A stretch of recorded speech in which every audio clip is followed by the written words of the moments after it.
안녕하세요. 미국에서 게임 이야기를 전해드리는 치크치크치크 게임입니다. 오늘은 PS4에서 블러드본을 초당 60프레임으로 돌리는 패치 이야기로 시작합니다.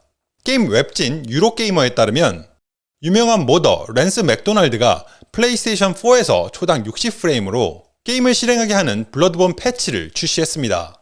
지난 2020년 10월 맥도날드는 프롬 소프트웨어에서 나온 초당 60프레임으로 돌릴 수 있는 패치를 소니에게 먼저 업데이트할 수 있는 기회를 줄 것이라고 말했었습니다.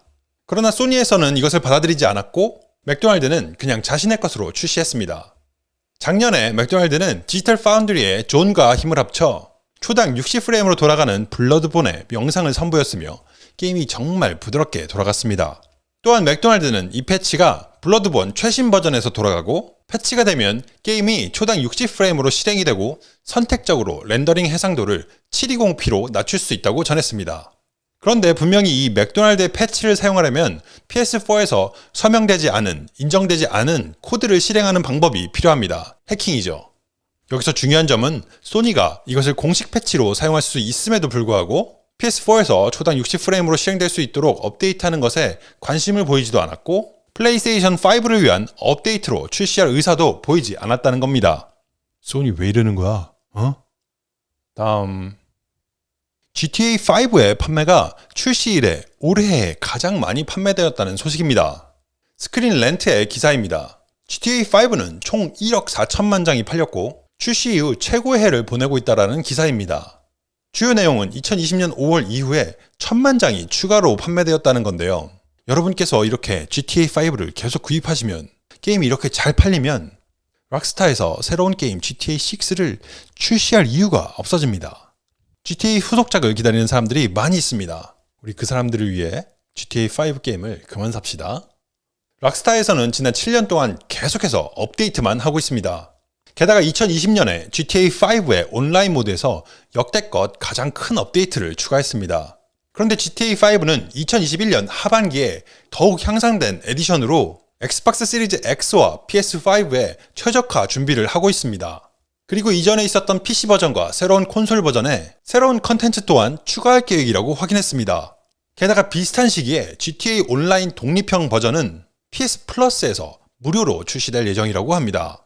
아무리 봐도 GTA6는 2077년쯤에 출시될 듯합니다. 다음 사이버펑크는 정말 왜 이러는 걸까요? 이젠 좀 안쓰러워 보이기까지 합니다. 사이버펑크가 SNS를 통해서 중요한 업데이트를 올렸습니다. 그런데 왜 한국 CDPR SNS는 이거를 안 알려주는 거죠? 이런 소식은 빨리빨리 전해야 될 것 같은데요. 아무튼 내용은 이러합니다. 어제 우리는 일부 내부 시스템이 손상되어 해킹을 당했다는 사실을 알게 되었습니다.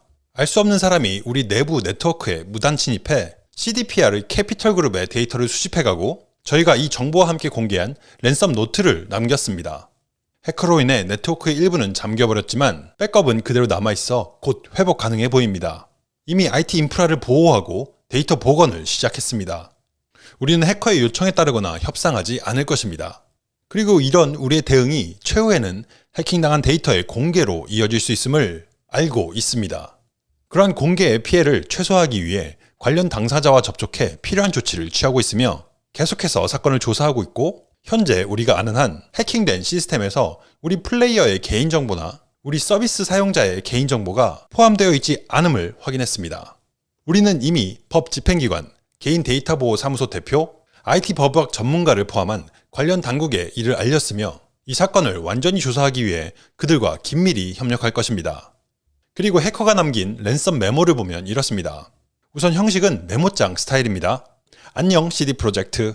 당신은 완전히 낚였어. 우리는 사펑 2077, 위쳐3, 그웬트와 아직 공개하지 않은 위쳐3의 펄4 서버에서 소스 코드 전체 사본을 쓸어 담았어. 그리고 회계, 관리, 법률, HR, 투자자 관계 등과 관련된 모든 문서 또한 쓸어 담았고 모든 서버를 암호화시켰지만 백업이 있어서 금방 복구할 거라는 것도 알고 있어. 근데 우리말에 따르지 않으면 소스 코드가 온라인으로 판매되거나 유출되고 문서가 게임 저널리즘의 연락처로 전송될 거야.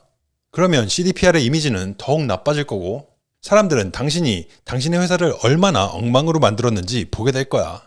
투자자는 회사에 대한 신뢰를 잃고 주식은 더욱더 떡락하게 되겠지. 48시간을 줄게. 우리한테 연락해. 라고 되어 있습니다. 여러분의 생각을 댓글로 남겨주세요. 그리고 앞으로 추가되는 수사 정보나 관련 사항을 계속해서 여러분들께 전달해 드리도록 하겠습니다. 다음, 닌텐도의 공식 SNS를 통한 발표입니다. 다음 주 2월 17일에 NES와 SNES에 4가지 게임이 추가된다고 전했습니다. SNES에는 둠스데이 워리어, 사이코 드림, 프리히스토릭 맨이 추가되고 NES에는 파이어 앤 아이스가 추가된다고 전했습니다. 최근 김치도 중국 것이라고 하고 한복도 중국 것이라고 하는 것에 이어 갓도 중국 것이라고 하는 중국 유저들로 인해 한국 게이머들이 어처구니가 없었던 사건이 있었는데요.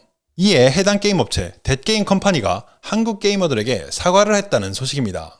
웹진 인벤에 따르면 지난 9일 뎃게임 컴퍼니는 자신들의 홈페이지를 통해 꿈의 시즌 메이크업 논란에 대한 사과문을 올렸다고 전했습니다. 사과문의 내용은 이렇습니다. 최근 꿈의 계절과 관련 문제를 일으킨 점을 한국 유저분들께 사과드립니다. 계절 아이템을 만드는 과정에서 이런 충돌이 일어날지 충분하게 돌아보지 못했습니다. 한국 커뮤니티에 실망시켜드린 점 사과드립니다. 많은 유저들이 보내주시는 이메일과 메시지 같이 스카이, 빛의 아이들은 다채로운 세상을 만들어 다양성을 존중하는 게임이라는 점을 다시 한번 강조하고 싶습니다. 그러므로 우리는 유저들이 함께 우정, 친절, 모험의 기쁨을 나누기를 돕기 위해 최선을 다하겠습니다. 우리의 책임을 알게 해주시고 우리에게 책임을 물어주셔서 감사합니다. 이번 일이 우리에게 커뮤니티를 더 잘 들어야 하며 커뮤니티와 더 많은 소통을 해야 한다는 것을 알게 해주었습니다. 앞으로 한국 커뮤니티에게 우리가 더 잘 듣고 있다는 것을 느낄 수 있도록 노력하겠습니다. 라고 사과문을 전했습니다. 하지만 이 사과문은 어디에서도 갓은 한국 것이다 혹은 이에 관한 발언 정정이나 철회에 대한 부분을 찾을 수가 없어서 한국 유저들의 마음은 아직 풀리지 않을 것 같아 보입니다. 다음, 넷마블은 지난 9일 페북 공식 커뮤니티를 통해 고객 간담회의 후속 안내문을 공지했습니다. 이번 안내문의 중요 내용은 운영 정상화를 위한 구체적인 방안 발표였습니다. 내용은 이렇습니다. 오리지널 서비스와 최대한 유사하게 서비스하겠다. 앞서 말한 캠페인 이벤트를 모두 실시하겠다.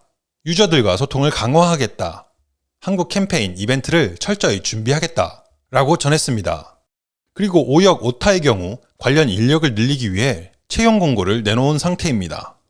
다음, 컨트롤러의 쏠림 현상은 닌텐도 스위치를 생각나게 합니다. 실제로 스위치 조이콘 쏠림 현상으로 세계 각국에서 닌텐도와 소송을 벌이고 있는 상태입니다. 그리고 닌텐도에서는 이에 대해 무료로 수리를 해주겠다고 공식적으로 사과하기도 했었습니다. 그런데 PS5의 듀얼센스 컨트롤러에서도 쏠림 현상이 보고되고 있습니다. 여기 IGN의 기사를 보시면 닌텐도의 조이콘 쏠림 현상으로 닌텐도를 상대로 집단 소송을 제기한 미국의 법률 회사는 소니를 상대로 비슷한 사건을 조사하고 있다고 전했고 듀얼센스 컨트롤러 아날로그 스틱이 쏠림 현상을 보이고 있다고 말하고 있습니다. 그리고 집단 소송을 위한 설문 페이지 역시 만들었습니다. 그리고 얼마 전 레딧에서도 듀얼센스 컨트롤러의 쏠림 현상이 보고되고 있는 것을 알 수 있습니다. 이 영상 속에서 플레이어는 데스티니2를 플레이하고 있고 듀얼센스를 조작하고 있지 않지만 화면을 통해 계속 움직임이 진행되고 있는 모습을 확인할 수 있습니다. 이런 문제가 지금 얼마나 심각하게 퍼져 있는지 확인되고 있지는 않습니다. 하지만 미국의 법률회사가 만든 저 페이지는 공식적으로 법적 절차를 시작하기 전에 이를 확인하려고 하는 모습으로 보입니다. 계속해서 관련 사항을 업데이트하도록 하겠습니다. 오늘의 소식은 여기까지입니다. 한창 시끄러웠던 패고 사태는 수습을 하기 위해 정말 열심인 것 같습니다. 유저들이 마음을 돌릴지는 모르겠지만 말이에요. 그리고 중국 사람들은 왜 모든 것이 자기들 것이라고 하는지 이해할 수가 없습니다. 정말이지 코로나 바이러스 말고는 모든 게 자신들의 것이라고 말하는 것 같네요. 그리고 사이버펑크의 해킹 소식과 듀얼센스 쏠림 현상 소식도 계속 업데이트하도록 하겠습니다. GTA5는 좀 그만 사세요. 저 GTA6 하고 싶습니다. 오늘의 이야기가 즐거우셨거나 도움이 되셨다면 좋아요 한 대 채싹 때려주시고요. 저희 채널에 처음 오셨거나 아직 구독하지 않으시고 어제도 보시고 오늘도 보셨다면 구독을 고려해주세요. 여러분이 주무시는 동안에 하루의 게임 소식을 싹 모아서 전해드립니다. 그럼 오늘도 힘차고 즐거운 하루 보내시고요. 저는 내일 아침 더 재미난 소식으로 찾아오겠습니다. 시청해주셔서 감사합니다. 체크기야.